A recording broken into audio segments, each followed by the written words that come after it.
Alhamdulillah, syukurlah, salatu wassalamu ala rasulillah wa ala alihi wa sahbihi wa tabi'in. La haula wa la quwwata illa billah. Rabbi shrah li sadri wa yassir li amri wahlul 'uqdatam min lisani yafqahu qawli.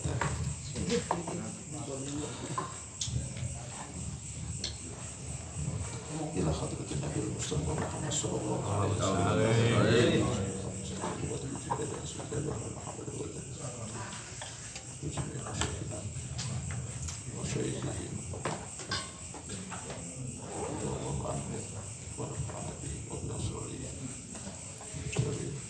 Lahumul Fatihah. Alhamdulillah.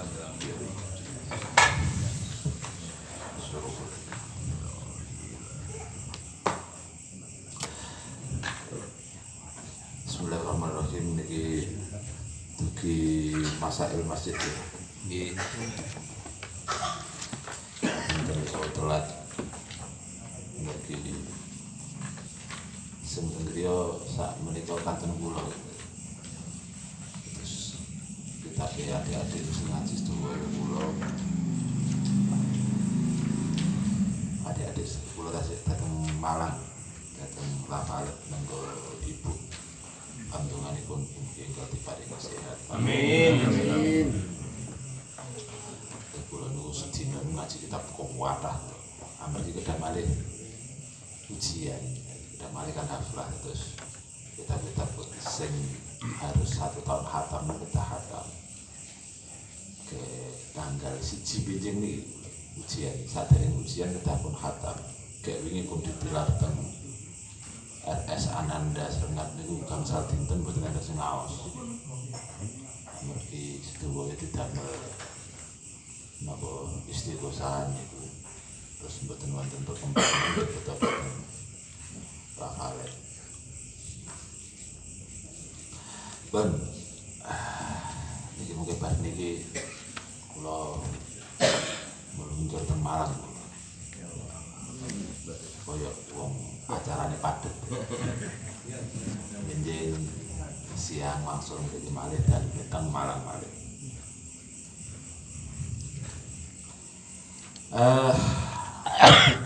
Niki masail masjid niki pun mulai permasalahan-permasalahan. Lah sadèrèngé niku ana awake dhewe niki membahas konsep masjid.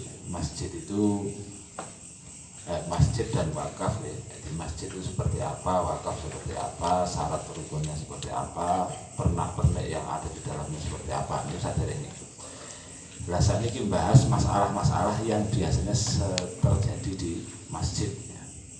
Problem-problem seputar kemasjidan adalah akibat logis dari keterbatasan pengetahuan seluk-beluk formulasi hukum-hukum kemasjidan.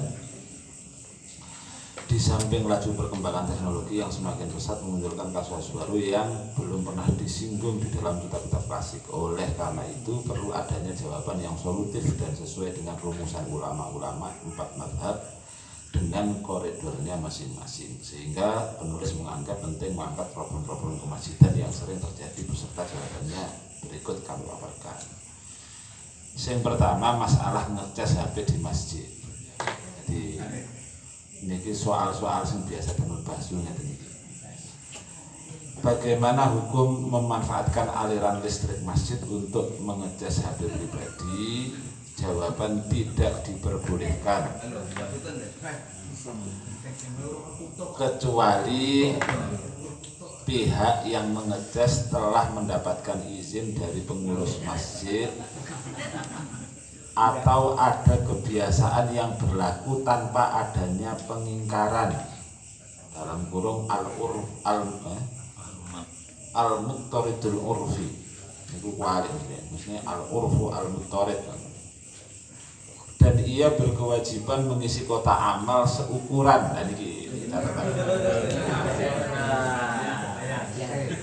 dan ia berkewajiban mengisi kota amal seukuran ujroh misil. Ujroh misil biaya sewa yang berlaku pada umumnya sebagai ganti rugi dari pemanfaatan fasilitas masjid karena stop kontak yang terpasang di masjid atau musola yang tidak ada kejelasan fungsinya secara tertulis tidak serta-merta menunjukkan izin dari takmir untuk bebas digunakan. Niku jawabannya niku nggih. Terus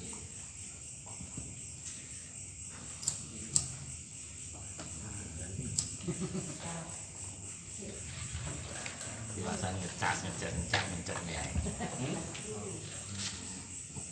jawaban tentang bakso niku renorno Pak model itu. Enten boleh mutlak, enten haram mutlak. Enten boleh dengan catatan, enten haram dengan catatan.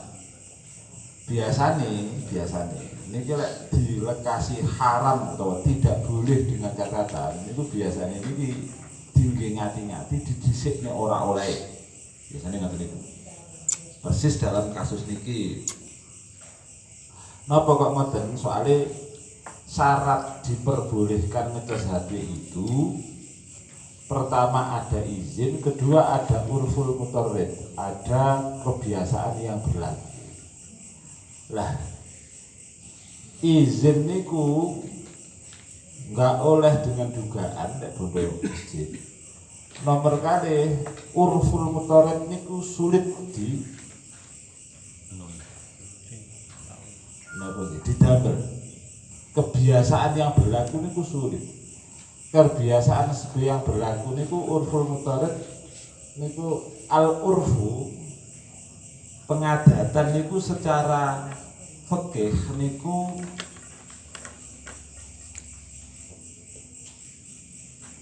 malau oridatil ukul ilaihi latalakot hul akwalu bil qabul inda zawit tiba isalimah. Ini teng kitab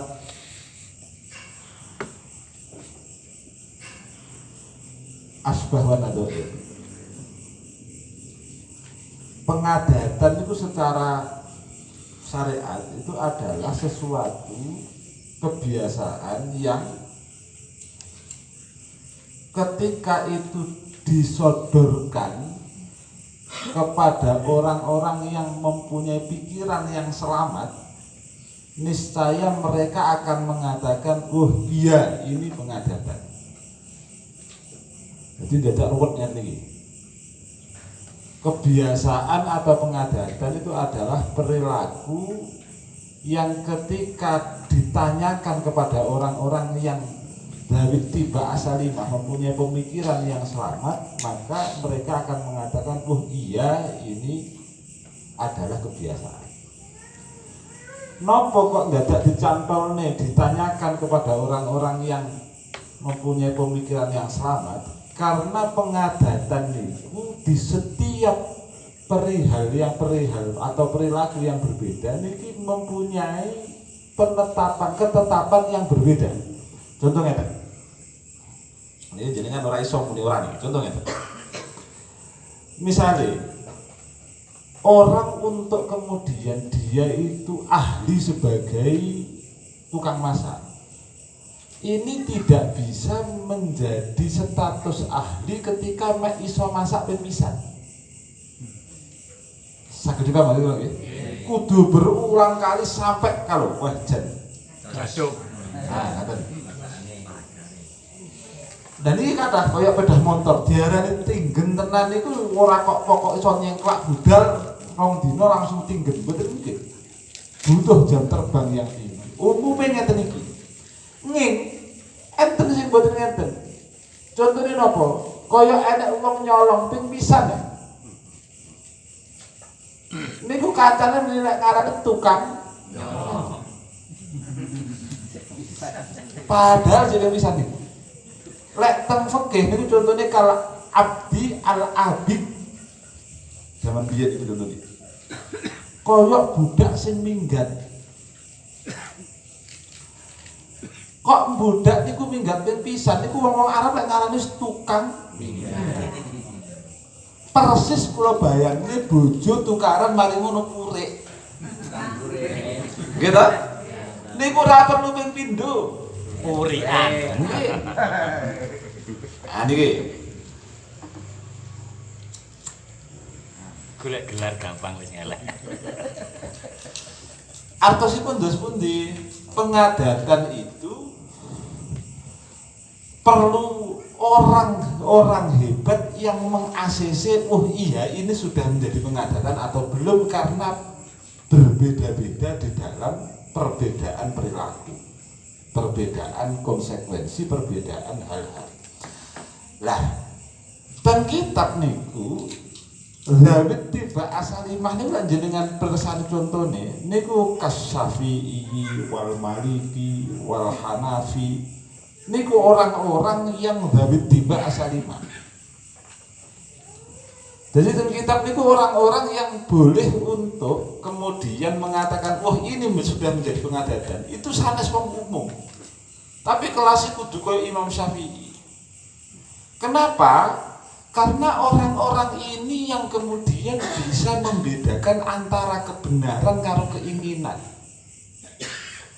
Lek kula panjenengan niku bojo minggat ing pisan diarani purik, bojo purik ing pisan diarani purikan. Niku pada waktu ngarani purikan niku kadang-kadang mergo atine jek lara. Artosipun ngeten, kebenaran itu masih diselimuti oleh loro ati. Cara loro atine niki ilang urung mesti niku diarani purikan. Saged dipaham Mas Lho nggih. Lah kasus ngeten iki kuatah sangat. Misal contoh, enten tiyang dipisui kancane, amen disalahi karo kancane, amen dinesoni karo kancane, difitnah karo kancane. Terus kemudian kancane ini nglakoni barang sing apik. Niki lek wong enggak selamat akalnya, itu pasti tidak menilai kebaikan itu sebagai kebaikan. Mergo musuh bebuyutan. Nah, ini modus. Saged dira lho ya. Kita itu sulit untuk dikatakan sebagai mempunyai akal yang selamat. Niku awake dhewe angel. Wis niku, ana wong budal ning masjid nggo jubah, nggo tasbih gede. Awake dhewe ora ngarani poh ampuh kuwi. Ikram ini peran luar biasa. Orang mungkin ngarani. Pamer iki. Modus sih. Artinya rangsangan otak kita ini kalah dengan perilaku egois kita, iri kita. Kekalahan ini yang kemudian menjadikan otak kita ini mboten otak yang selamat menurut kitab. Nah, kasih lihat. Sering kali kula panjenengan ini ketika disodorkan permasalahan niku ngukuminnya orang murni bener utawa kleru, tapi ndelok nuansa hati. Lek sadurunge ditekoki iki diwehi kresek-kresek, penak cangkem lekmu. Terus aku assalamualaikum langsung kresek salam tempel. Wah, penak tok nih. Tapi lek ora pasaran duwe ya ora ana amplope. Rokok ora coblok. Nah, ini keringet digegem. Niki tentu keputusan berbeda. Awake dhewe ini. Ini kelemahan kita yang paling nyata. Makanya cara dawuh Kanjeng Nabi lau sarakat Fatimatu lakotok tu yadaha. Niku sulit lho. Jangankan orang lain kalau kena iki anakku iki Fatimah, cara nyolong aku sing ngetok tangane. Niku sulit. Teng masyarakat yang sering ketika anak tukaran karo anake tangga, niku sing dilabrak anake tangga dudu anake dhewe. Apalagi perilaku ibu. Bapak wis kenceng kuat iki sing salah anake sing ditegur anake, make mecucu. Ini bapake mentel. Oh iya, sing salah tonggo. Iki paling ngoten. Biar kono. Bukti kelemahan konsistensi akal awake dhewe itu sering terombang-ambingkan oleh nuansa. Makanya teng kitab niku sing berhak menentukan hal-hal yang krusial itu nggih Imam Syafi'i. Orang-orang hebat-hebat inilah. Sing enek masalah apa ae hukum ya hukum. Niku mengacu kalih dawuh Sayyidina Ali napa? I'rifil haqqa ta'rif ahlah wa i'rifil batila ta'rif ahlah. Untuk kebenaran dan kesalahan itu jangan lihat orangnya, ketahuilah kebenaran dulu, maka kamu akan tahu ahli kebenaran yang mana. Ketahuilah kebatilan dulu, maka kamu akan tahu ahli batil itu yang mana. Nah, ini konsepnya damel niki. Pun niku angele uruf niku ngoten niku, pengadatan niku ngoten niku. Contoh misalnya niku kula gawe contoh sing paling sulit. Wong wedok niku mbatali umur piro?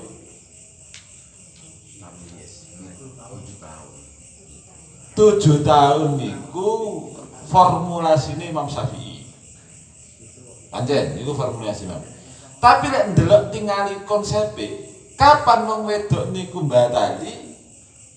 Ila idza balaghat ala haddin tustah. Sampai perempuan itu beranjak pada usia yang sudah terlihat cantik dan tidaknya. Aslinya nih. Sampai pada usia yang kemudian nanti disukai. Cantik dan tidaknya kan kemudian nanti disukai. Lah, konsep niki sulit lah awake dhewe badhe kemudian matok wah iki umur sekian. Niku sulit. Piyanten sing gampang ngombe STMJ niku umur 5 tahun wis gampang roh. Mbah-mbah sing sepuh, mbok umur 17 tahun ya ora iso ngarani kuwi ayu. Kira-kira begitu. Lah niki sulit. Makanya butuh pendekatan akal yang sehat untuk menentukan. Kayak ini gandengane karo batal Qur'ane wudu, sah polane salat. Lah niki sulit. Pan. Jadi mboten saged wong pancen yo adat wis ngene wis ora apa-apa. Niku sulit. Sulit niku.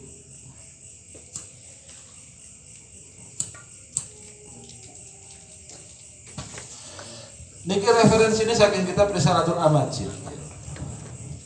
Aqulu wa fuhima mimma dzukira. Saya berkata dan difaham dari apa yang telah disebutkan.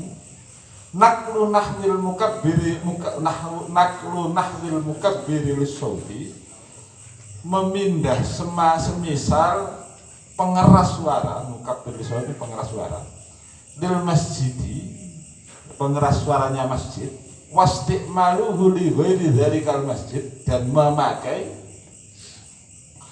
pengeras suara pada selain masjid itu ghairu jaizin, itu tidak diperbolehkan. Allahumma itu jumlatan mu'taridatun illa in istarahun nadhir biqasdi ijarihi, kecuali apabila pengeras suara tersebut dibeli oleh nadhir dengan tujuan untuk disewakan, maka boleh untuk dipakai di luar masjid dengan disewa, tidak dengan gratis. Yo. Lah niki bahasane nahwu ya, semisal. Nah, semisal niki makanya teng catatan niku dalam hal ini termasuk penggunaan listrik masjid. Maka dari ini ku sering gawe mik masjid digawe pengumuman posyandu. Niku oleh apa ora? Niku cah basu niku mboten mufakat. Tapi lek kula niku mboten wonten ngolehne. Tapi lek dinggo pengumuman kematian boleh. Bedane tipis. Lek pengumuman kematian niku wonten wajhul kurban. Ada nilai ibadahnya. Lek pengumuman posyandu niku mboten. Makanya ketika memakai mik masjid itu lek kula mboten wonten. Misalnya ngoten niku. Bon. Terus malih kitab I'anatul Thalibin niku. Falau sagolal masjid bi amtiatin.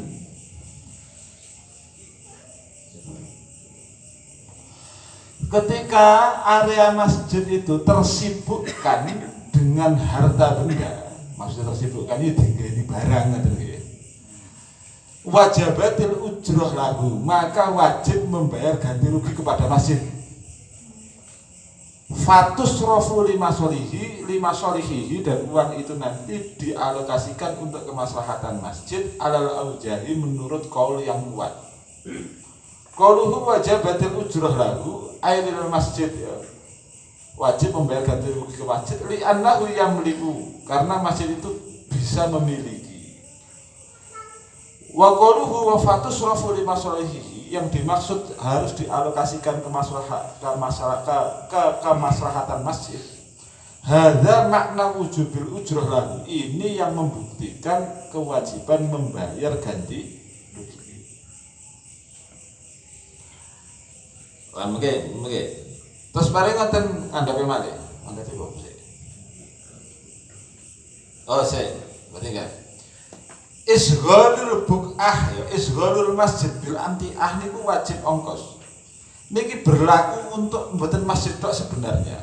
Semua kepemilikan orang lain ketika kula panjenengan niku menggunakan haknya, maka kita wajib untuk mengganti rugi.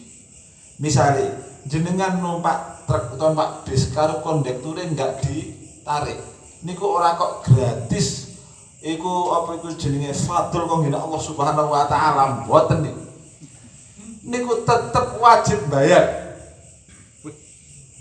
Soale napa niku termasuk intifa'u milkil ghair, kita memanfaatkan kepemilikan orang lain tanpa izin. Kapan enggak wajib bayar? Ketika diizini. Sami jenengan parkir teng omahe wong liya niku wajib bayar, cara fikih-fikihan wajib bayar. Kapan bayar niki gugur, kewajiban ini hilang ketika jenengan izin. Makanya kaya riyen kasus sing kula aturaken pelem mangklung ning tanggane niku kan enggak oleh ngepek, tapi tonggone wajib bayar ganti rugi. Asline ngoten. Makane teng kriyen nate kula aturaken teng kitab Hasyiata Qulubi wa Umairah niku. Enek maling mlebu njero omah, mari ngono ora iso metu. Keturun niki wong niku wajib bayar penginapan yang ada nih. Pokoknya konsep ini pemanfaatan apapun milik orang lain tanpa ada izin itu wajib membayar ganti rugi. Sekecil apa? Ganti rugi ini akan tidak ada, akan gugur ketika mendapatkan izin atau ada dugaan kuat sudah diizini. Tapi nggih niku nggih balik teng ora catatan kula, dugaan itu harus ada mustanadnya, ora kena syukur menduga. Kudu enek tondo-tondone, kira-kira ngoten niku. Pun. Jadi misalnya panjenengan ndekne tas teng jero masjid ngene niku. Niku wajib niku bayar. Ngaten. Berarti kamplok ae.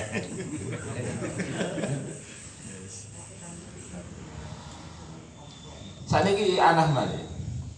Wasuila al-Allamah At-Tambadawi, Syekh At-Tambadawi pernah ditanyai anil jawabi wal jirah, dari permasalahan jeding allati indal masajidi, yang ada di samping masjid, fi hal ma'u, yang di dalamnya ada air, idza lam yu'lam annaha mawqufatun lisyurbi aw lil wudu aw lil husli al wajib aw lil masnun aw lil husli najasah. Ketika tidak diketahui statusnya, status air nih, apakah air itu dimakofkan untuk minum, wakaf untuk minum, misalnya koyok toyo-toyo sing teng makom-makom sunan niku lho Pak. Niku kan damel ngombe, niku jangan damel wudu haram niku, dikira haram. Soalnya niku wakafnya damel ngombe.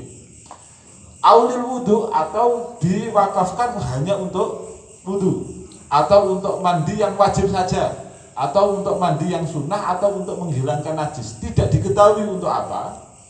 Fa'ajaba annahu idza dallat qarinatun ala annal ma'a mawdu'un li ta'mimil intifa' jaza jami'u madukir.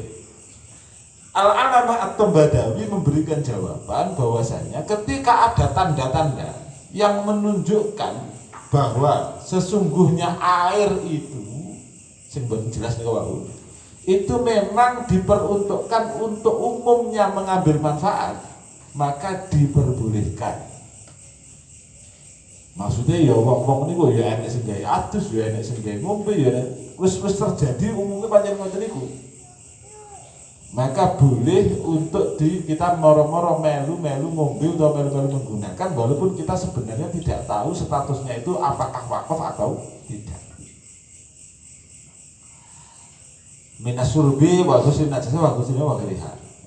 Wa misalul qarinah, nah sakniki contohnya tanda-tanda jarayanun nasi ala ta'mimil intifa' bil ma'i.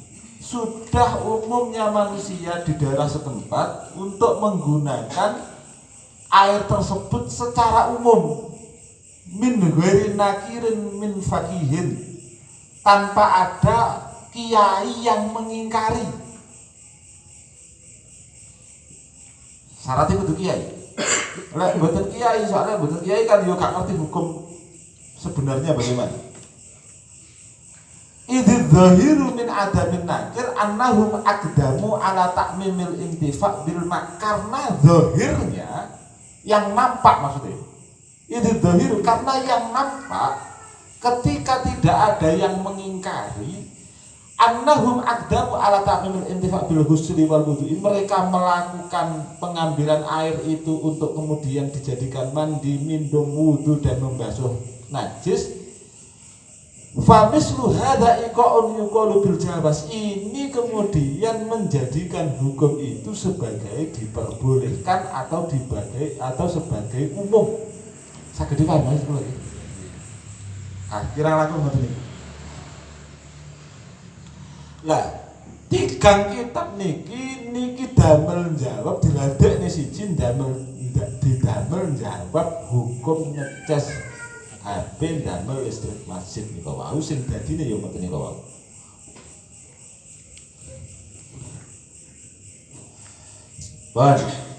Niku bab listrik masjid.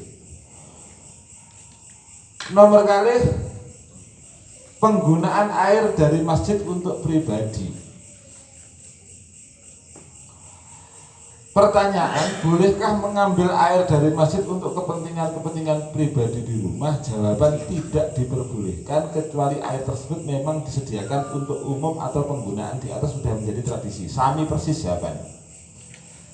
Catatan, adapun mengambil air langsung dari sumur masjid maka ulama berbeda pendapat. Pertama, menghukumi air tersebut adalah milik masjid sehingga hukum mengambil sesuai dengan ketentuan di atas. Kedua, milik umum artinya boleh mengambil air tersebut secara mutlak. Ini referensinya ke Fatawil Fiqhiyah Kubro. Wasuila anil ma'il mutasaddaq bihi lit-tahur. Ibnu Hajar Al-Haytami ditanyai terkait masalah air yang disedekahkan untuk dijadikan bersuci fil masajidi di dalam beberapa masjid. Indana menurut mazhab Syafi'i, hal yajuzu li ahadin nakruhu ila khalwatihi, apakah diperbolehkan bagi masyarakat untuk mengambil air tersebut kemudian dibawa pulang, wadikharuhu, kemudian menyimpan air tersebut di rumahnya, lituhribihi, untuk dijadikan bersuci di rumahnya, ma'aman innasi minhu, besertaan dilarang oleh masyarakat setempat, wal hajati ilaihi fil masjid, dan ada kebutuhan penggunaan air tersebut di dalam masjid. Wa hal yajuzu ma'a adami dzalik, tapi ketika tidak dilarang oleh masyarakat dan tidak dibutuhkan oleh masjid, apakah tetap tidak diperbolehkan? Aula atau tidak? Fa'ajaba, maka dijawab oleh Ibnu Hajar Al-Haytami bi anna man tasaddaqa, bahwa sesungguhnya orang yang mensedekahkan bima'in dengan air, awwaqafa ma yahsulu minhu at-tahur bi masjidin, atau mewakafkan perkara yang bisa dibuat untuk bersuci di dalam masjid, kada di dalam masjid ini misalnya, lam yajuz nakruhu minhu litoharotin, maka tidak diperbolehkan untuk memindah air tersebut guna untuk bersuci, walali ghairiha, dan tidak untuk selain bersuci, mana annasu minhu aula, baik dilarang oleh masyarakat setempat atau tidak ada pelarangan sama sekali. Li annal ma'a karena sesungguhnya air al musabbala kang den cawesake yang disediakan iku yahrumu nakluhu anhu, itu haram memindah air tersebut ila mahallin akhara, pada tempat yang lain, layun sabu ilaihi, yang tempat tersebut tidak dinisbatkan kepada masjid itu. Ya duduk latare masjid, ya duduk gawange masjid. Latar gawang kan mahallun yunsabu ilal masjid, area-area yang dinisbatkan pada masjid. Untuk di luar ini maka tidak boleh. Kal khulwatil madhkurah, seperti halnya tempat persembunyian yang sudah dituturkan tadi visual di dalam pertanyaan. Dan niki hukum asal. Naam, oke, demikian. Namun mandakhalal masjid wa tawaddu aminhu, bagi siapa saja yang masuk masjid kemudian dia berwudu, la yalzamhu shalah fihi, maka dia tidak wajib untuk melakukan sholat di dalam masjid. Wa in ihtamala, itu sing leres karo kate ihtamala, wa in ihtamala annal waqifa arada dzalika taqdiran li thawabihi, walaupun pihak wakif itu masih memungkinkan, mempunyai kehendak untuk memperbanyak pahala atas wakafnya. Li'anna lafdahu yaksuru amma yufhimu dzalika, karena pelafatan wakif itu terbatas pada apa yang bisa difahami saja. Hadza kulluhu ilam yatarid urfun, ketidakbolehan ini tadi itu ketika tidak ada pengadatan yang berlaku di dalam zamannya wakif, wa ya'lamuhu, dan diketahui oleh wakif.